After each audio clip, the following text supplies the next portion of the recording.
Hello, this is Whitney McKinley, and I will be talking to you today about evaluation of a diagnostic test, the bone scan. So the bone scan is a nuclear imaging technique used to detect, monitor, and diagnose bone and soft tissue abnormalities. It also can look at metabolic activity of the skeleton. It is the most sensitive study to diagnose and detect systemic bone disease in comparison to other radiographic methods. It can help differentiate bone and or soft tissue origin pain by detecting increase in osteoblastic activity or changes in the blood flow to the area. This test originated in the 1970s with the discovery of the radionuclide tracer technetium.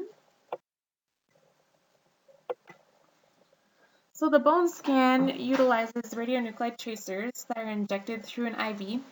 The three common tracers that are used are technetium, fluoride 18, and madronic acid, though technetium is the most common. It's also called TC99M. A nuclear gamma camera takes images and captures the decay of the photons in the body from the radioisotope that we've injected into their body.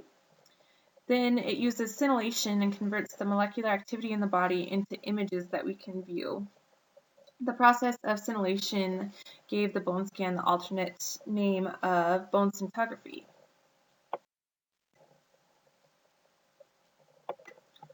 So there are a few different bone scan imaging options that we can utilize depending on how our patient presents. There is a limited spot view scan that basically just looks at a localized area at a known fracture or just the isolated area that we're concerned with for evaluation. There's whole body scintigraphy, which is for systemic disease or an oncologic workup for bone lesions. And these are the lytic lesions that we're looking for in most cases. Tend to be present on long bones and or the pelvis.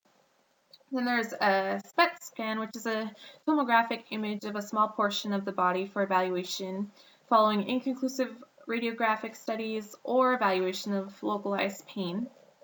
And then the most common, other than the whole body, would be the multi-phase bone scintigraphy, and this is for evaluation of soft tissues, trauma, or skeletal inflammatory processes.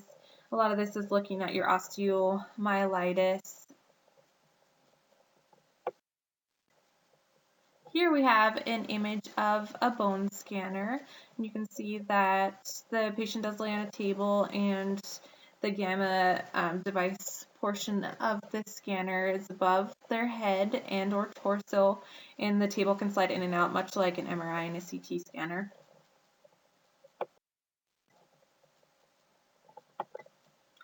So prior to actually performing a bone scan, we want to make sure that we have obtained an adequate history from our patient, completed our physical exam. We want to make sure that we've reviewed other radiographic studies and lab work that may be pertinent prior to obtaining this scan. We want to verify their allergies and make sure that they don't have any allergies to the radioisotope we're going to be administering to them. And then we want to make sure that we give them the risks and the benefits and obtain their consent before starting. Once we've completed all of that, we insert an IV, and a radionuclide tracer is injected at intervals dependent on what type of scintigraphy scan is ordered. Usually the radio tracer is injected right at the initiation of the process at hour 1, and then approximately 3 hours later at hour 4, then they're injected again. And this helps to spread the medication systemically and help with reuptake to enhance the image, much like you would do with a CT scan with repeating enteral contrast. So once the radio tracer is in circulation for the desired length of time, the scanning process begins. So when the patient is situated on the table of the bone scanner, the gamma camera will move around the patient, and the length of scanning is usually less than 1 hour as long as adequate images are obtained and the patient's able to hold still. Another important piece of this procedure is after the first dose of the radionuclide is given, we want them to drink fluids, and that helps prevent the buildup of the radiotracer in their bladder. And then we will have them void prior to scanning. This way we can get a clear image of the long bones and the area of the pelvis and the abdomen that we're going to be examining during the scanning.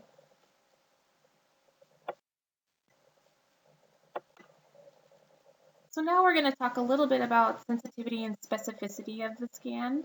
So bone scans are very sensitive to detecting functional and anatomical abnormalities in the skeletal structure and the surrounding soft tissues.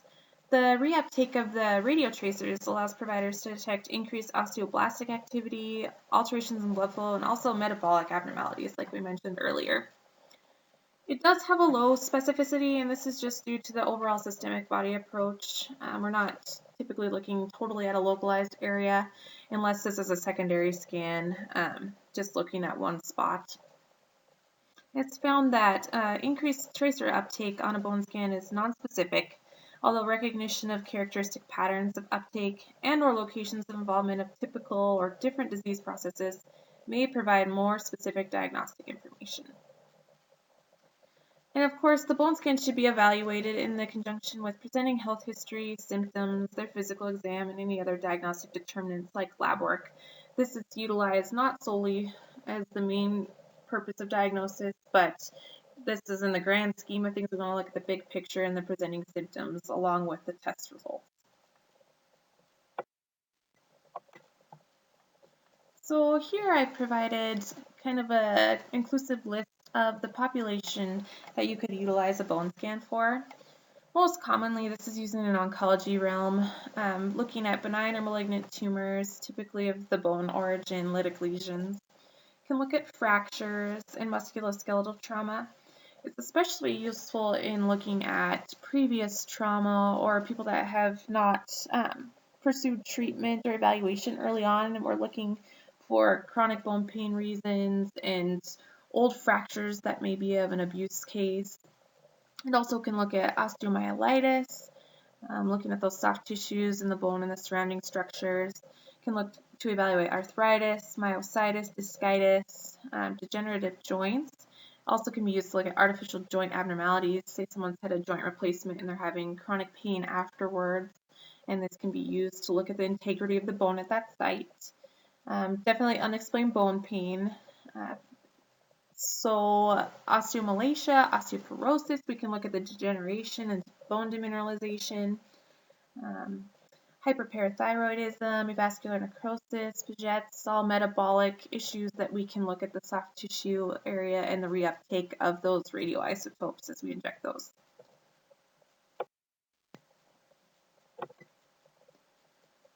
So there are national guidelines that guide the use of bone scans. So all appropriate radiographic studies should be evaluated in the presence of bone or soft tissue pain and swelling. We of course want to choose the lowest level of radiation exposure necessary that should be considered when ordering any radiographic studies for our patients. Bone scanning remains the primary technique for detection of osseous abnormalities and suspected malignancy. After an abnormality is detected, plain radiographs should be obtained, if not already, to make sure that a benign process is not present. And this is another form of verification, especially of a localized area that we are seeing highlighted on our bone scan. So here I have a national guideline that's specific to evaluation of osteosarcoma. So there are many guidelines out there about bone scanning, but this is one specific one that we'll kind of talk through. So this guideline says that it's used for staging of bone metastasis, and the primary recommended radiographic study for this is bone scans if we're looking for osteosarcoma or progression. MRI evaluation is utilized as a follow-up if we do have a positive bone scan for verification. And it's found here that CT and X-ray are insignificant forms of diagnostic testing in osteosarcoma due to lack of specificity for lytic lesions. So there's multiple disease-specific guidelines out there, and this is just one abbreviated example on why we would utilize a bone scan. So interpreting results, this will more than likely be done in conjunction with a radiologist or nuclear medicine specialist, but how we would look at the bone scan is we want to do symmetrical comparison of reuptake of the radiotracer, and we want to look for recognition of disease. So a positive test will show cold or hot spots due to increased blood flow, abnormal bone growth and repair, or excited metabolic states.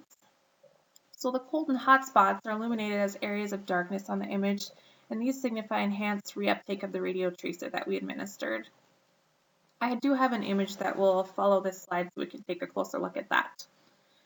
A negative bone scan will show no enhanced reuptake of the tracer and is able to exclude bone disease. So here we have an image of some lytic bone lesions in a patient with multiple myeloma, and you can see throughout the ribs, the sternum, the forearm, a lot of the pelvis, and some of the femur, there's these darkened enhanced areas that are recognized as hot spots. So these are positive lytic lesions, and this is a pretty nasty bone scan that you don't ever want to see, but you can see how this image is beneficial in diagnostic purposes and staging for extent of a lytic lesion.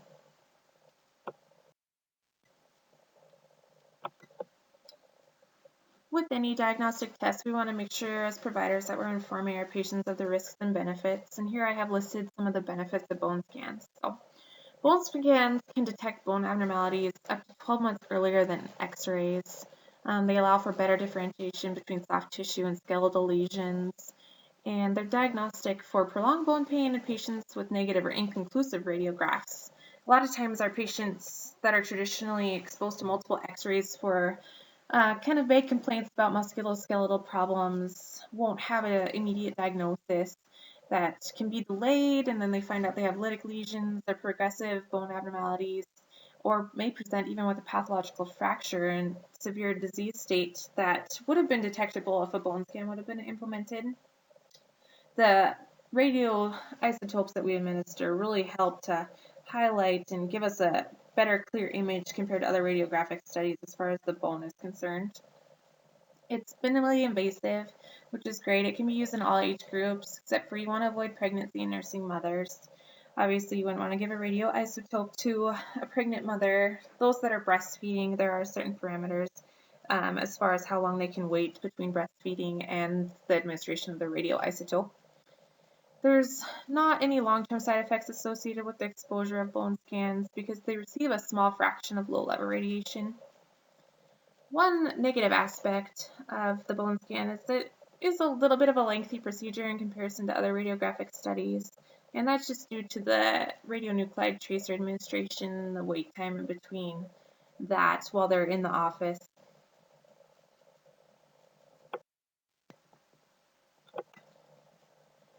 So in closing, bone scans are found to be a more specific test than plain radiographs and can be utilized more frequently in patient treatment options and effective diagnostic plans of care.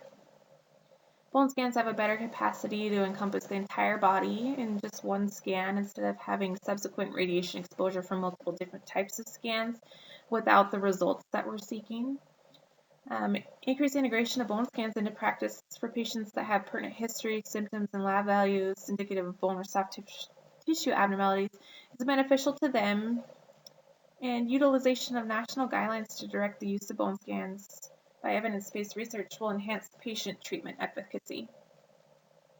Definitely each patient presentation should be evaluated for pertinence of this test. You don't want to just order it on anybody that complains of bone discomfort, but bone scans are covered by most insurance providers in the presence of more than one risk factor or musculoskeletal complaint, and those may be complaints of history of fracture, chronic bone pain, they may be postmenopausal, maybe questioned malignancy, hormonal abnormalities, severe infections such as an osteomyelitis, and those would all be qualifying reasons to do a bone scan.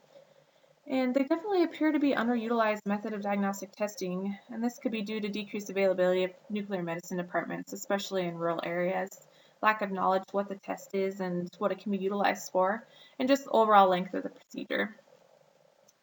And more utilization of bone scans for appropriate circumstances could limit subsequent radiation exposure and lead to more prompt treatment of our patients that come with these musculoskeletal complaints.